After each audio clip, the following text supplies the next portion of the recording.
Nous savons tous quel est le grand danger lorsque il y a une erreur d'aiguillage. Un train doit aller dans une certaine direction, mais l'aiguille n'a pas été convenablement ouverte ou fermée. Et le train est alors envoyé dans une fausse direction, sans que personne s'en aperçoive. Si cela se produit par exemple par une nuit sombre, les voyageurs peuvent très bien ne s'apercevoir de rien avant que le train ait franchi une certaine distance. Dieu donne aux chrétiens le Saint-Esprit pour que chaque jour leur vie soit vécue par la puissance du Saint-Esprit.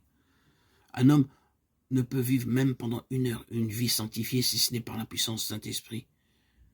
Il y a un grand danger de ne pas vivre selon la puissance du Saint-Esprit. Il peut vivre une vie honnête, irréprochable aux yeux du monde, une vie vertueuse, une vie exemplaire, comme disent les gens du monde. Mais il ne peut vivre une vie agréable à Dieu, jouir du salut de Dieu et de l'amour de Dieu.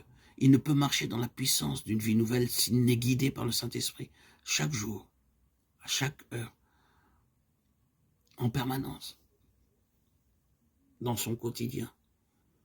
Maintenant, frères et sœurs, bien-aimés en Christ, voyez le danger. Les Galates avaient reçu le Saint-Esprit, mais l'œuvre commençait en eux par le Saint-Esprit. Ils avaient essayé de l'achever par des moyens charnels. Comment ? Ils étaient tombés sous l'influence de prédicateurs judaïsants qui leur disaient qu'ils devaient être circoncis. Ils avaient commencé à faire de la religion un ensemble de pratiques extérieures. Et c'est ainsi que Paul emploie cette expression au sujet de ces prédicateurs qui leur disaient de se faire circoncire. Ils cherchent à se glorifier dans votre chair. On emploie quelquefois cette expression, une religion charnelle. Qu'est-ce que cela signifie ? Cette expression exprime la pensée suivante.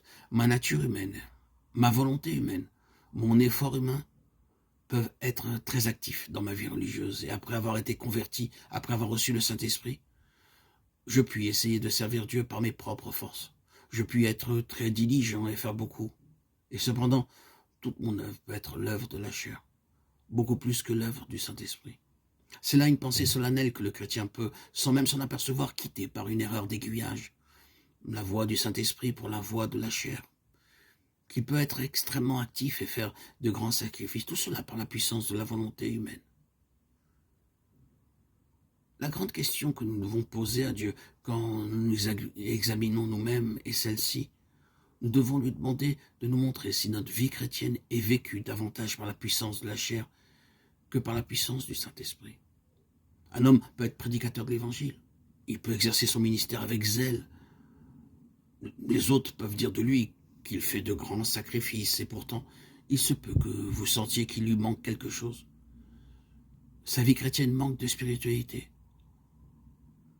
Combien de chrétiens y a-t-il dont personne ne penserait jamais à dire parmi ceux qui les entourent « Quel homme rempli de l'Esprit de Dieu !» C'est là la faiblesse de l'Église de Christ. La cause de cette faiblesse peut être résumée en un mot. La chair, le moi, l'ego, la force propre qui fait abstraction de l'Esprit de Dieu.